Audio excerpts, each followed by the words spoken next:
Hi, you're watching The Mainstream. We are back with another insightful episodes of our exclusive series called Tech Frontiers. I'm Simran Shiwalkar, your host for today, and today we have with us a true visionary leader in the tech space, Mr. Jaspreet Singh. Hi everybody. Mr. Singh and his remarkable contributions are well known in the industry and needs no introduction, but I will be taking this opportunity to introduce him. Mr. Singh is a seasoned leader with over 20 years of experience driving large-scale transformation programs across industries and global markets.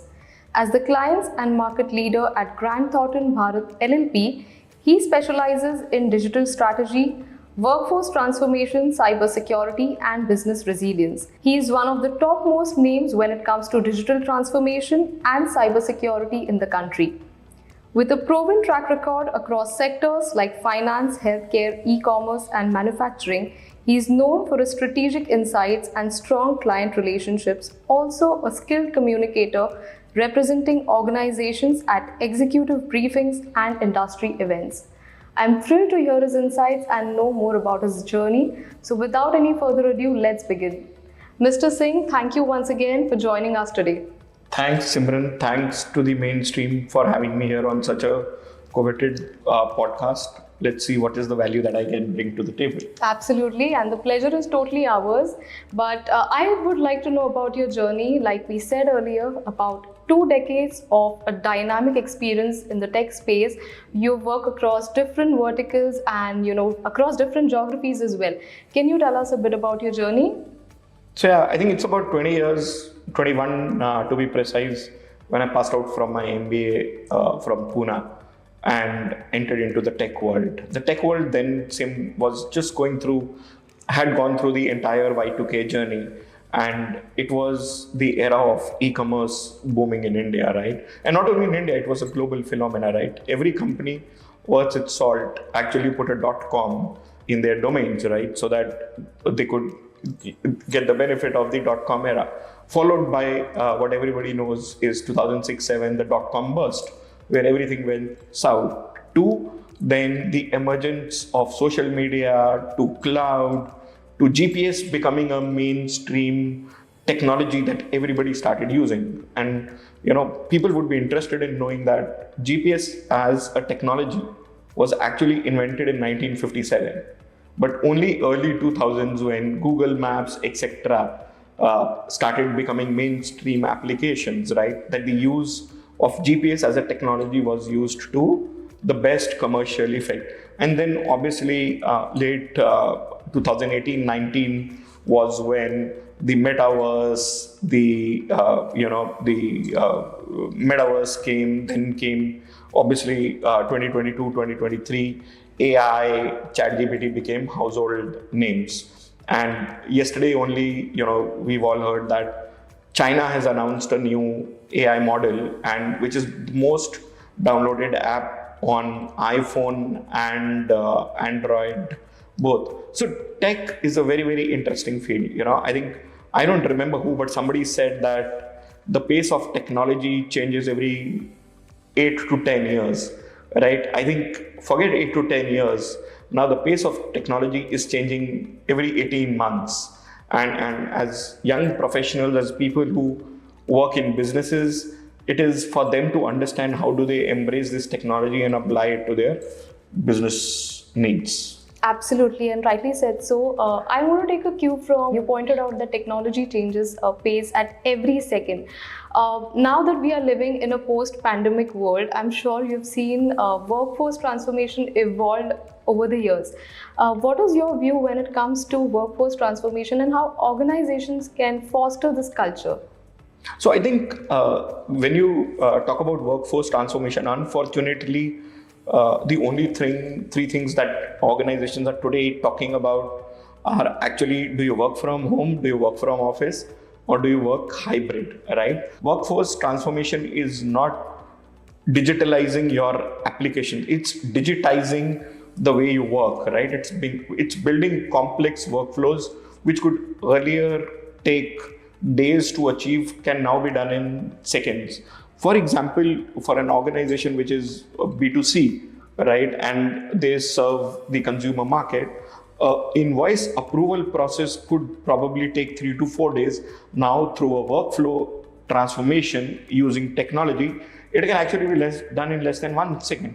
And there are thousands of examples there. So I think every organization, see what the advent of technology has done is it's made a lot of business leaders go back to the drawing board and rethink on how will they use technology, not only to make their business more effective, more efficient, more faster, and it also helps in both growing the top line as well as the bottom line.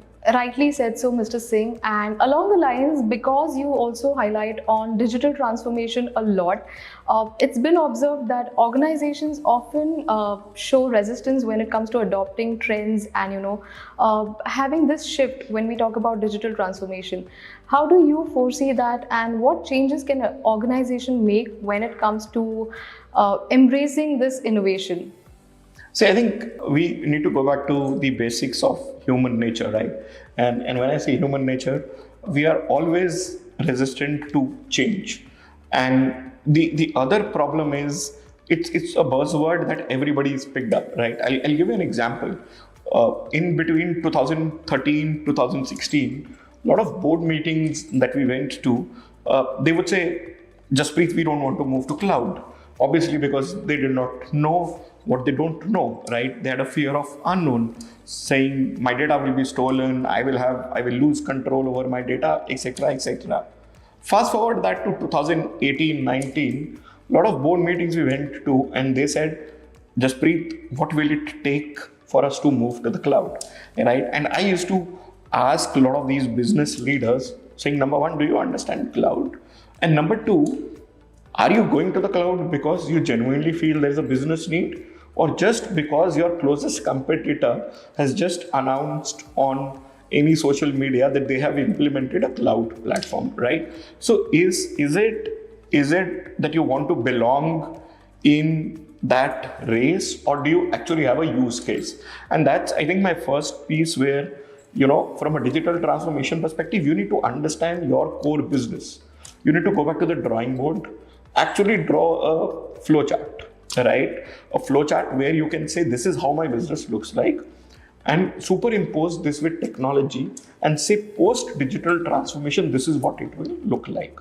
And what do you want to get out of digital transformation? As I said, it could be a efficiency game. It could just be that, you would want to transform your company, which was formed 50 years ago, to the new ways of working. Right? But you need to have an objective in mind. You can't start digital transformation without an objective. Almost 40% of organizations that I know, they don't have an objective in mind. Not even today.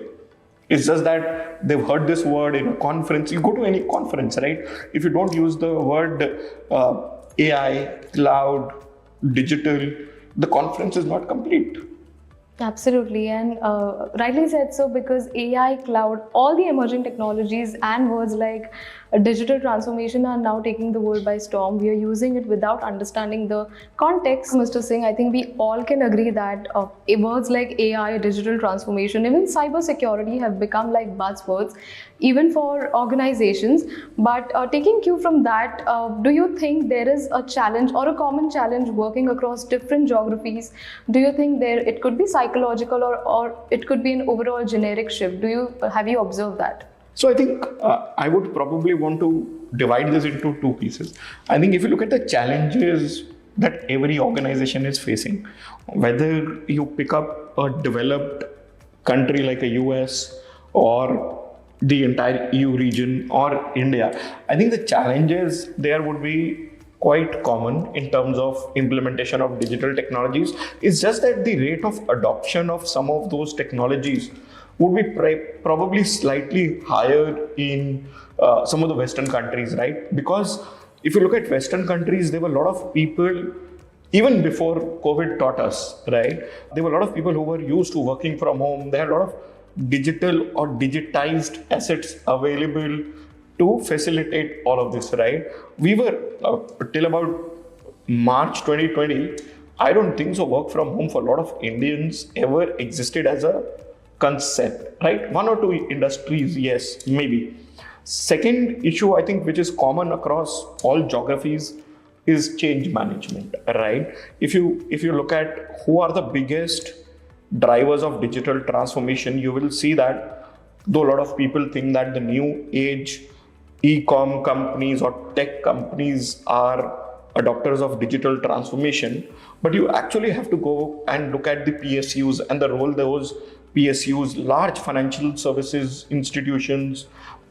Aadhaar is a brilliant example of digital transformation. So it affects more people. So change management from that perspective becomes important. And third, I think, is the training and awareness on how do you make people more aware. You spoke about cyber security, right? And today, even the most well-read people, the most well-educated people go to a hotel and the first thing they ask for is a Wi-Fi password. And you'll see a lot of these people hooking onto public Wi-Fi's in restaurants, in metros, train stations, everywhere, right? And are they aware of what needs to be done? The government is doing a fabulous job in trying to educate, but it's a question of, is it enough or can more be done? Absolutely, and because you've also spoken about, you've thrown examples from Aadhaar and common man using the Wi-Fi passwords. We have, over the recent years, we have heard a lot about digital arrest. Can you throw some light on how this can impact organizations and individuals as well? I think everybody knows digital arrest is here now. The scamsters are at least 5 steps ahead of the common man in thinking of new ways, right? And that's why you see so many prominent industry figures also falling prey to the digital scam. I think what I probably would take as a key takeaway from a digital scam is, obviously you lose finances, your brand goes for a toss, etc., etc. But I think some of the people who've been victimized by the digital arrest is the entire psychological issue that they've faced, right? So what is digital arrest? Digital arrest is nothing but you will get an email or you will get a call, right? They will ask you to stay on video for 1.5 days, for example, non-stop, right? Where they can govern you. It can become very, very intimidating and can lead to a lot of psychological issues. So I would say, I think trust no one is the concept that you should, given the today's world, you should live by, because fortunately, unfortunately, 90% of our lives we spend on, we are digitally connected, right? Whether we are at home, we are using some messaging platforms, could be anything, could be right from a simple use of WhatsApp to Snapchat, social media platforms. And today's generation is posting anything and everything online, right? I see well-educated parents posing with their kids with the school's certificate saying my son has come first, right? The school's name is there, the kid's name is there, the section is there. You don't need a very brilliant individual to find out other details, and it can lead to a case of stolen identity theft. Absolutely, and now that we are living in a very interconnected world, and like you rightly said, we are living behind our digital footprints. Coming back to your experience across different verticals, you worked with manufacturing, fintech, healthcare, and even e-commerce. Have you observed any trend, any sector or any industry vertical who is leading when it comes to adopting emerging technologies? So I'm not an expert who can tell you which industry is today leading in terms of the entire digital transformation piece. But what I can do is I can bust a very common myth. A lot of people say that digital transformation is happening in banking, telecom, e-commerce, IT, ITS, the more forward-looking new sectors. But believe me, some of the most cutting-edge work that I've seen, and I think it's for everybody to see, everybody can go to YouTube and look at an Amazon's warehouse video, right? Where there is nobody involved, it's just robots who are picking, packing, dispatching stuff, is manufacturing. I think for a lot of years they were thought about as laggards, right, in terms of digital transformation. But some of the work that I've seen them go through, look at what autonomous cars would do, right? For autonomous cars, whether it's delivery through drones, etc. Some of those pieces, once we have use cases for them from a consumer perspective in our day-to-day lives, I think that will just revolutionize the way business is being done today. Rightly said so. And you've already spoken about a lot of technologies. Cloud had its era. AI, we are seeing what AI is doing with Gen AI being the center stage. Is there any? I'm sure we've also seen a lot of cases of quantum computing. Do you see any of these technologies leading or taking the lead in the next 5 years? And if so, then how? The best person to answer this question probably would be Nostradamus, who could, I've heard that he could predict future. But I think if you look at next 3 to 5 years, once what we have to give it to AI, especially Gen AI, is that a lot of other technologies, metaverse, etc., could not take off the way they were anticipated to because of the lack of use cases. With Gen AI, right, especially tools like ChatGPT, etc., we have seen a massive uptake because there are numerous use cases. Kids can use it to do research, right? People in professional services across industries can use it to gain more knowledge. Professors can use it to teach the children, right? The other piece is, I think, the speed at which quantum comes, and quantum will change the entire computing game forever. I think it will make decision making much more faster. So just as an example, if you have 2 terabytes of data to look at, a quantum machine can find, Simran, your name in that 2 terabyte of data in less than 1 second, right? So, and that we are just getting started because quantum currently is not a very widely used technology, right? It's highly expensive. But imagine if such tools also fall in the hand of scamsters, right? Your current 12-digit password that you enter, for today to crack it, you would need a supercomputer, and you would need about 16 years with that supercomputer to crack it. With quantum, this is less than 10 minutes of work. So then will you keep a 32 character password? I don't have an answer. Fantastic, because I think for every technology there is always an update. But do you think as technologies evolve, the onus is also on organizations when it comes to adopting them and leading the way against the background of digital transformation? Absolutely. See, not every technology will have its day under the sun, right? And I think that's also how human evolution's been, right? There are so many inventions, discoveries that kept happening. But I think if you look at light, wheel, internet, AI, I think these are the technologies that will probably shape how our next 15, 20 years from a business perspective would look like. And organizations will definitely play, I think organization and government will play a massive role in defining what's the reasonable use of these technologies, what is acceptable, what is not acceptable, and also take a lead in making sure that we use these technologies so that we fulfill our dreams of a Viksit Bharat. Rightly said so. And Mr. Singh, thank you once again for answering these questions and drawing parallels from your own experience as well. But I also have a concluding question for you. Yes, please. In your opinion, how can leaders in technology and advisory services stay ahead of the curve and continuously adapt to the ever-changing digital landscape? Very interesting question, right? And I think I'll probably want to go back 21 years in history. When I started my job, I came to Bandra station from Chandigarh. I'm a big Bollywood movie fan.